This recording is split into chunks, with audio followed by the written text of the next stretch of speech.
Hello बच्चों, welcome back to our channel. और बताइए आप सब कैसे हैं। उम्मीद करते हैं आप सब अच्छे होंगे, अच्छे से पढ़ाई कर रहे होंगे। हम बात करें अपने पिछले क्लास की, तो पिछले क्लास में हम लोगों ने जो चैप्टर हमारा स्टार्ट किया था, ट्रिग्नोमेट्री चैप्टर, हम लोगों ने खत्म कर लिया था अपना। अब हम आज स्टार्ट जो करेंगे, हमने सोचा एप्लीकेशन ऑफ ट्रिगो की जगह हम लोग आज क्या स्टार्ट कर लेते हैं, तो एपी स्टार्ट कर लेते हैं, जो बहुत ही अच्छा चैप्टर है, आपके लिए नया चैप्टर भी है एपी, ठीक है ना। तो एपी का मतलब क्या होता है, अर्थमेटिक प्रोग्रेशन, वो हम लोग आज स्टार्ट करेंगे। अगर आप चैनल पे नए हैं तो चैनल को जरूर सब्सक्राइब कर लीजिएगा, अपने दोस्तों के साथ ज्यादा से ज्यादा शेयर कीजिए, और वीडियो पसंद आती है तो लाइक कीजिए, कमेंट करके बताइए आपको वीडियो कैसी लगी है। चलिए हम बात करते हैं, क्लास को स्टार्ट करते हैं। बात करते हैं arithmetic progression. What is progression? तो प्रोग्रेशन का मतलब क्या हो गया, कोई भी आपने ना क्लास स्टार्टिंग से, क्लास थर्ड, क्लास फोर्थ से बहुत सारी चीजें सिखाई होंगी। जैसे आपको सिखाया गया होगा क्या कि मान लीजिए यहाँ पे 2 है, यहाँ 4 है, यहाँ 6 है, यहाँ 8 है, फिर आपको क्या है, 2 टर्म्स लिखने हैं। क्या करने हैं, इसके आगे के 2 टर्म्स लिखने हैं। ये क्या है, एक प्रोग्रेशन है। प्रोग्रेशन का मतलब एक सीरीज, अर्थमेटिक सीरीज बोल सकते हैं, अर्थमेटिक प्रोग्रेशन बोल सकते हैं। तो आपको भी पता है अगर ये 2, 4, 6, 8, तो इसका मतलब यहाँ पे 10 होना चाहिए, यहाँ पे 12 होना चाहिए। इसी तरीके से कुछ भी पैटर्न हो सकता है। अज्यूम कर लीजिए यहाँ पे 1 है, यहाँ पे 4 है, यहाँ पे 7 है, यहाँ पे कितना हो गया, 10 हो गया। फिर यहाँ पे 2 टर्म्स लिखने हैं।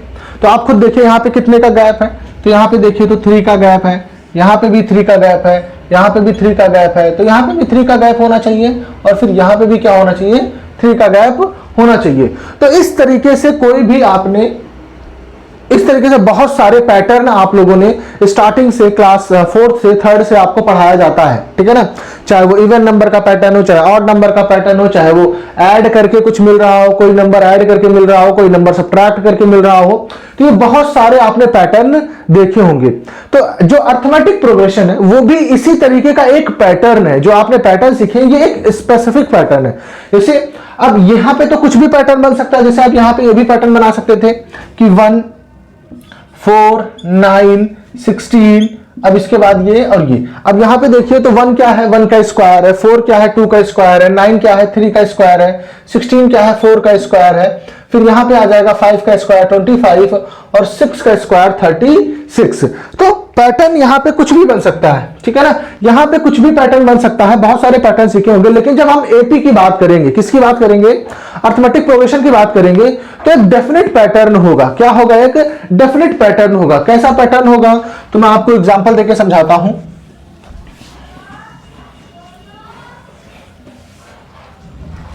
जैसे सबसे पहले ले लेते हैं 1, 2, 3, 4 डॉट डॉट डॉट, ठीक।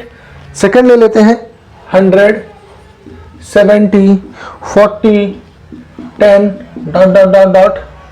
फिर ले लिया -3, -2, -1 डॉट डॉट डॉट डॉट। फिर उसके बाद 3, 3, 3, 3 डॉट डॉट डॉट डॉट। फिर ले लेते हैं 1, 1.5, 2, 2.5 डॉट डॉट डॉट। अब ये 5 हमने क्या लिखा है, सीरीज 5 पैटर्न लिखे हैं। आप 5 पैटर्न में खास बात देखिए, तो इन सारे पैटर्न में खास बात क्या है कि इन दोनों के बीच का गैप, इन दोनों के बीच का गैप कितना है, 1 है। कितना है, 1 है। इन दोनों के बीच का गैप कितना है, 1 है। इन दोनों के बीच 1 है। मतलब जो गैप है, जो फर्स्ट टर्म है, ठीक है ना, जो फर्स्ट टर्म है, जो सेकेंड टर्म आ रहा है, वो फर्स्ट टर्म में एक डेफिनेट नंबर ऐड करके आ रहा है। जो थर्ड टर्म है वो सेकेंड टर्म में वही डेफिनेट नंबर ऐड करके आ रहा है। डेफिनेट नंबर का मतलब यहां पे 1 है, यहां पे वो क्या है, 1। अब इस ये 1 में 1 ऐड किया 2 आ गया, 2 में 1 ऐड किया तो 3 आ गया, 3 में 1 ऐड किया तो 4 आ गया। तो ये 1 ऐड कर करके एक डेफिनेट नंबर है जो ऐड करके हमारा नेक्स्ट टर्म बन रहा है, ठीक। यहां पे हम बात करें तो यहां पे देखिए तो 30 सब्ट्रैक्ट किया गया है। 100 - 70 तो कितना, 100 - 30 तो कितना है, 70। फिर 70 में से जब -30 करेंगे तो 40 आएगा, यहां पे करेंगे तो कितना आएगा, -30 करेंगे तो 10 आएगा। तो यहां पे भी क्या देख रहे हो आप कि एक डेफिनेट नंबर आप सब्ट्रैक्ट कर रहे हो, एक डेफिनेट नंबर आप सब्ट्रैक्ट कर रहे हो, या फिर बोल सकते हैं प्लस -30 आप ऐड कर रहे हो। क्या कर रहे हो, फर्स्ट टर्म में आप -30 ऐड कर रहे हो, सेकेंड टर्म आ रहा है। सेकेंड टर्म में -30 ऐड कर रहे हो तो आपका थर्ड टर्म आ रहा है। थर्ड टर्म में जब आप -30 ऐड कर रहे हो तो फोर्थ टर्म आ रहा है। तो यहां पे भी क्या देख रहे हो कि एक पर्टिकुलर नंबर, एक डेफिनेट नंबर आप ऐड करके ही नेक्स्ट टर्म बना पा रहे हो। सेम यहां पे बात करें तो यहाँ पे देखिए तो कितना होगा, यहाँ पे आपको जब +1 करेंगे तो -2 मिलेगा, यहाँ पे भी अगर आप -2 में +1 करेंगे तो -1 मिलेगा, इसी तरीके से यहाँ पे +1 करेंगे तो 0 मिलेगा। तो आप यहाँ पे भी क्या देख रहे हैं, एक डेफिनेट नंबर ऐड करके ही, एक डेफिनेट नंबर ऐड करके आपका नेक्स्ट नंबर आ रहा है। यहाँ पे देखिए तो यहाँ पे क्या हो रहा है 0, यहाँ पे क्या हो रहा है 0, यहाँ पे क्या ऐड करना पड़ रहा है 0। तो यहाँ पे जब 0 ऐड कर रहे हैं तो नेक्स्ट नंबर मिल रहा है। यहाँ पे हम बात करें तो क्या हो रहा है 0.5, कितना ऐड कर रहे हैं 0.5, 0.5, 0.5। तो अब यहां पे देखें तो ये जितने पांचों सीरीज लिखे थे, जो पांचों प्रोग्रेशन लिखे थे, यहां पे जो डेफिनेट नंबर है, जो डेफिनेट नंबर की हम बात कर रहे हैं, जो डेफिनेट नंबर बोले या फिक्स नंबर बोले, ये यहां पे क्या है 1 है, इस वाले केस में कितना है -30 है, इस वाले केस में 1 है, इस वाले केस में 0 है, इस वाले केस में 0.5 है। तो ये जो डेफिनेट नंबर होता है, जो डेफिनेट नंबर से हमारी जो प्रोग्रेशन जो सीरीज बनती है, इस डेफिनेट नंबर को हम बोलते हैं कॉमन डिफरेंस। क्या बोलते हैं हम? कॉमन और डिफरेंस। क्या बोलेंगे हम? Common difference. क्योंकि आप देख रहे हैं ये डेफिनेट नंबर सेम है, डेफिनेट नंबर हर केस में सेम है, इस वजह से ये जो चारों, ये पांचों सीरीज हैं, ये आपकी क्या है? एपी है। ये क्या है? आपकी एपी है। अगर जो डेफिनेट नंबर का गैप है, जो डेफिनेट नंबर है, वो हर केस में सेम आ रहा है, जो हर केस में क्या आ रहा है? आपका सेम आ रहा है, तो इसका मतलब वो एक अर्थमेटिक प्रोग्रेशन है।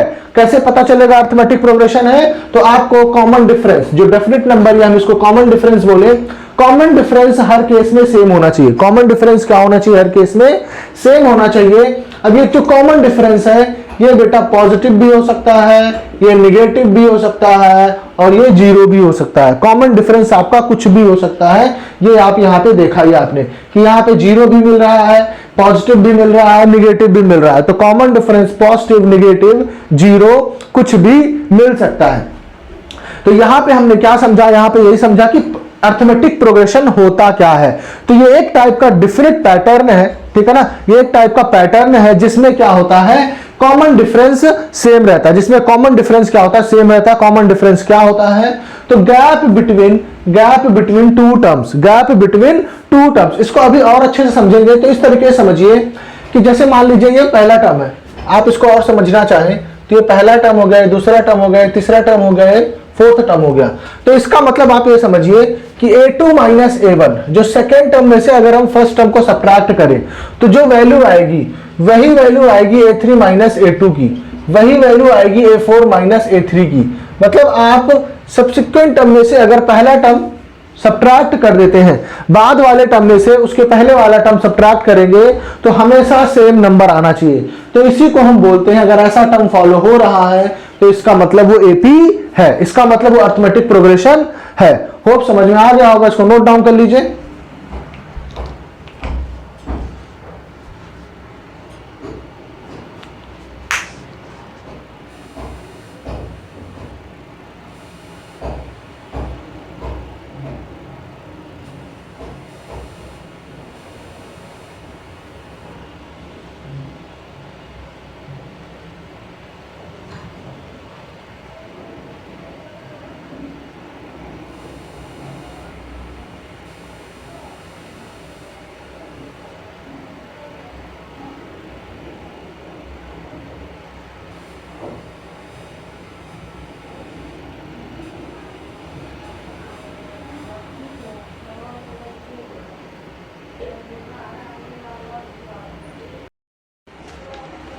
होप नोट डाउन कर लिया होगा आप लोगों ने। इरेज कर दीजिए इसको।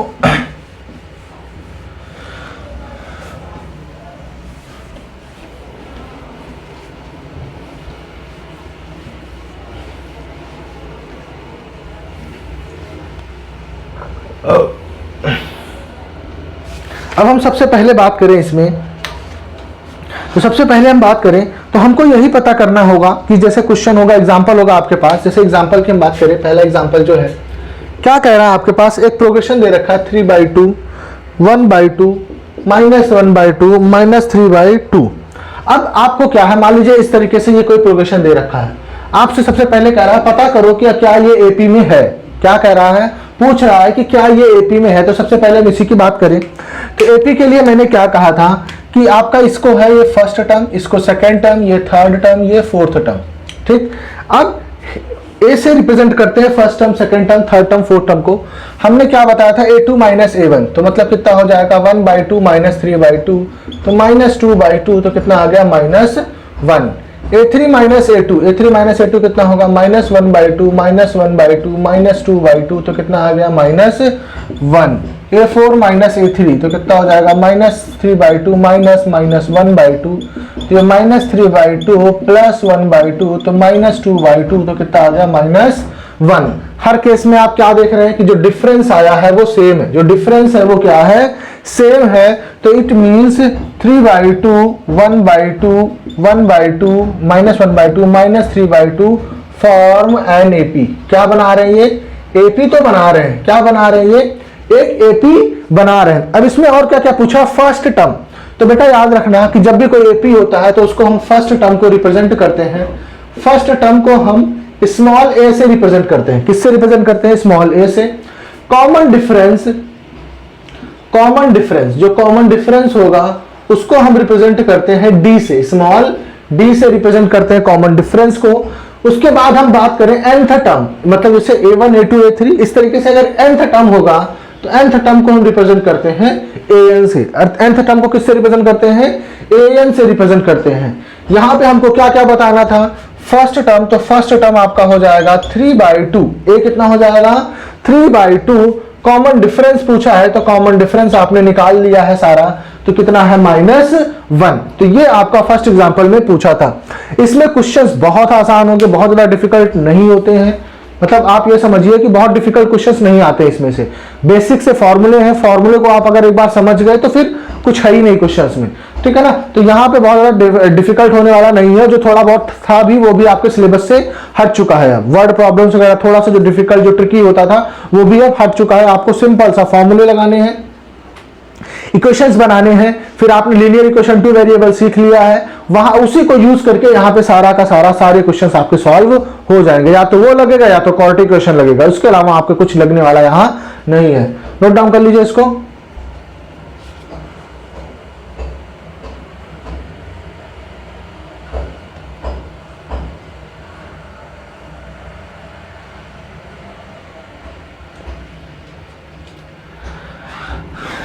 कर लिया होगा।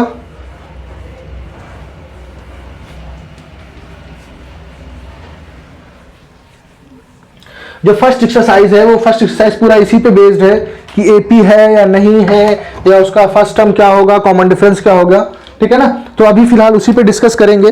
जो एग्जांपल 2 है आपका, एग्जांपल 2 क्या दे रखा है, 4 10 16 22 dot dot dot dot 1 -1 -3 -5 dot dot dot dot -2 2 -2 2 dot dot dot dot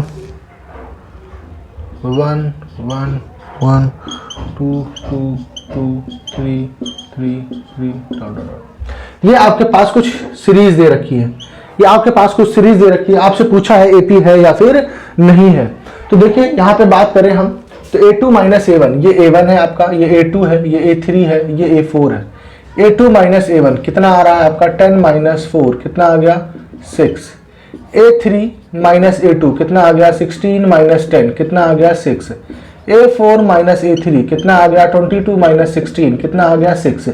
अब आप क्या देख रहे हैं, कॉमन डिफरेंस। ये जो कॉमन डिफरेंस है सेम है, तो इसका मतलब r इन AP, ये किस में है, AP में है, AP में ये है। यहां पे बात करें तो इनके बीच का डिफरेंस -1 तो कितना आ गया -2। इनके बीच के डिफरेंस की बात करें तो -3 माइनस -1 तो -3 प्लस 1 तो -2। यहां पे बात करें तो -5 माइनस -3 तो -5 प्लस 3 तो -2। यहां पे भी कॉमन डिफरेंस कितना आ रहा है, -2 आ रहा है। तो ये भी क्या है, R इन AP, ये भी क्या है, AP में होंगे, ये भी क्या होंगे, AP में होंगे। यहां पे बात करें तो 2 माइनस -2 तो कितना हो गया 4, -2 तो कितना हो गया -4। अब यहाँ पे देखिए 4 आ रहा है, यहाँ पे -4 आ रहा है, तो कॉमन डिफरेंस क्या है, अलग अलग है। तो यहाँ पे नॉट इन AP, ये क्या हो जाएगा, AP में नहीं होंगे, AP में नहीं होंगे। यहाँ पे बात करें कॉमन डिफरेंस 0, यहाँ पे 0, यहाँ पे 1, यहाँ पे 0, यहाँ पे 0, यहाँ पे 1। तो आप देख रहे हैं कभी 0 आ रहा है, कभी 1 आ रहा है, तो सेम नहीं है, तो इसका मतलब ये भी क्या हो गया, not in AP, not in AP. AP होने के लिए सिंपल सा रूल है, कॉमन डिफरेंस सेम होना चाहिए। Second term minus first term, जो आंसर आएगा वही third term minus second term answer आना चाहिए, वही fourth term minus third term answer आना चाहिए। ये ऐसे चलता रहेगा। अगर ऐसा कुछ नहीं हो रहा है तो इसका मतलब वो एक एपी नहीं बन रहा है। होप ये चीज समझ में आ गई होगी, उसको नोट डाउन कर लीजिए। अब इसमें अच्छा और भी कुछ चीजें कह रखी हैं क्या, if they form an AP write the next two terms. अब यहाँ पे देखिए 22 में यहाँ पे क्या क्या कॉमन डिफरेंस है, 6 है, तो 22 में 6 अगर आप ऐड करेंगे तो नेक्स्ट टर्म क्या बनेगा, 28।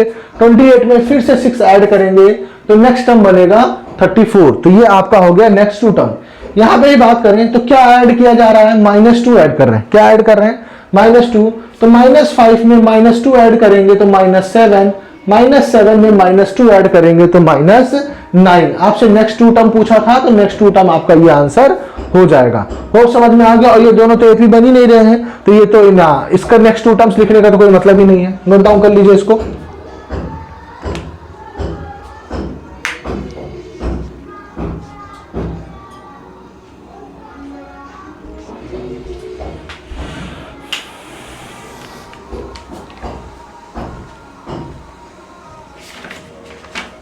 ये आपका इंट्रोडक्टरी पार्ट था एपी का, ठीक है ना। ये इंट्रोडक्शन आपका खत्म हो जाता है।